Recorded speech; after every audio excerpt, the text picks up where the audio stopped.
Hello my friends, welcome you all on law Bairstow. आज हम बात करने वाले हैं रूल ऑफ हार्मोनियस कंस्ट्रक्शन के बारे में। ये इंटरप्रिटेशन ऑफ स्टैट्यूट की सीरीज़ में ही वीडियो है। ये प्राइमरी रूल ऑफ इंटरप्रिटेशन के अंडर आता है। वैसे मुझे लगता है कि आपने हार्मोनियस कंस्ट्रक्शन ये वर्ड काफ़ी बार सुना होगा। नहीं सुना तब भी कोई दिक्कत नहीं है, लेकिन हार्मोनियस कंस्ट्रक्शन ये कैसे इंटरप्रिटेशन में मदद करता है, आज हम इसको अच्छे से जानेंगे। तो चलिए without wasting any further time let's get started. Meaning, first of all meaning इसकी जानते हैं। Rule of harmonious construction states that if there are two और more laws on the same issue. आप देखिए, इसे पढ़िए, मैं आपको समझा देता हूँ ऐसे होता क्या। Rule of harmonious construction simply ये कहता है कि अगर कभी भी दो लॉ बन चुके हैं या फिर दो कुछ भी बातें कॉन्ट्राडिक्शन में आती हैं, तो हमें उन दोनों बातों को ऐसे सॉल्व करना है कि वो ना फर्स्ट वाली नल एंड वॉइड हो, ना सेकंड वाली नल एंड वॉइड हो, दोनों को ही इफेक्ट मिल जाए। इफेक्ट मिल जाए मतलब जैसे समझते हैं, जैसे मान लीजिए कोई भी एक टॉपिक है, उस पर क्या हुआ कि सेंट्रल गवर्नमेंट ने कोई लॉ बनाया, ठीक है। अब क्या हुआ, किसी स्टेट ने भी उस टॉपिक पे लॉ बना दिया। अब क्या हुआ, यहाँ पे हो गया कॉन्ट्राडिक्शन। दोनों ने लॉ बनाया, कोई इशू नहीं है, बना सकते हैं।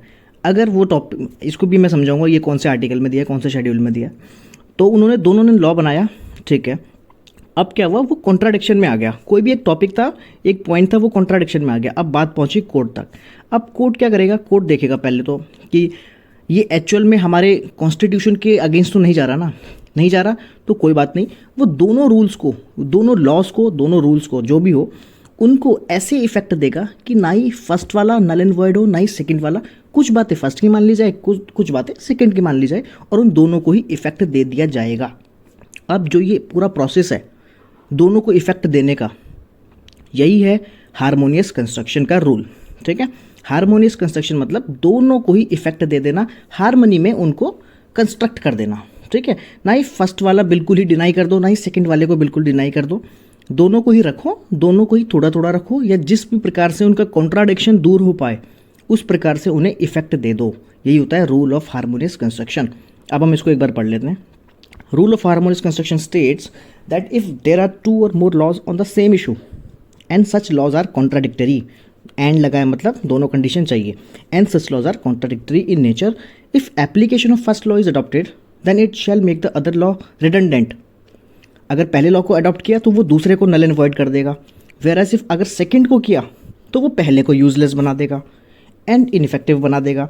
तो under such circumstances a good interpreter जो होगा ना, जिसके पास ये इशू पहुंचेगा, वो क्या करेगा, must give such meaning to both the laws which shall make both the laws valid and effective. उन दोनों लॉ को वैलिड भी बना दे, इफेक्टिव भी बना दे, वो ऐसा बीच का रास्ता निकालेगा। आप बिल्कुल इसे बोल सकते हैं, रूल ऑफ हार्मोनियस कंस्ट्रक्शन को हम क्या बोल सकते हैं, एक बीच का रास्ता। आगे चलते हैं, एसेंशियल्स। इस रूल के 3 एसेंशियल्स है जो कि होने ही चाहिए। जैसे फर्स्ट है टू और मोर लॉज, ठीक है। अगर एक लॉ है तो उसमें कैसा कॉन्ट्राडिक्शन, वो तो जिसने बनाया है उसने सोच समझ के बनाया होगा। 2 और मोर लॉ होंगे, such laws are on same issue, बिल्कुल सेम इशू पे होने चाहिए, and they are contradictory in nature. Same issue पे है और कॉन्ट्राडिक्शन नहीं है तो कोई इशू होगा ही नहीं।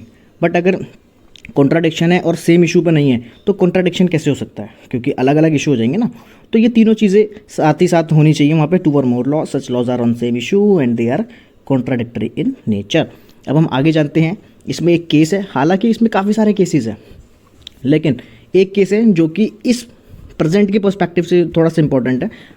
बाकी आप अगर आपने ये लॉ जान लिया तो इसके बाद आप जो भी एक्ट पढ़ेंगे या फिर कोर्ट की जजमेंट्स पढ़ेंगे या फिर आप न्यूज़ भी देखेंगे ना, तो आप जैसे सेंटर एंड स्टेट की कोई भी लड़ाई वाली आप न्यूज़ देखेंगे कि हाँ सुप्रीम कोर्ट तक ये मैटर जो पहुंचा, कैसे पहुंचा, तो आपको समझ में आ जाएगा कि सुप्रीम कोर्ट का डिसीजन किस साइड हो सकता है। बिकॉज हार्मोनियस कंस्ट्रक्शन का सबसे ज़्यादा use supreme court of India में होता है।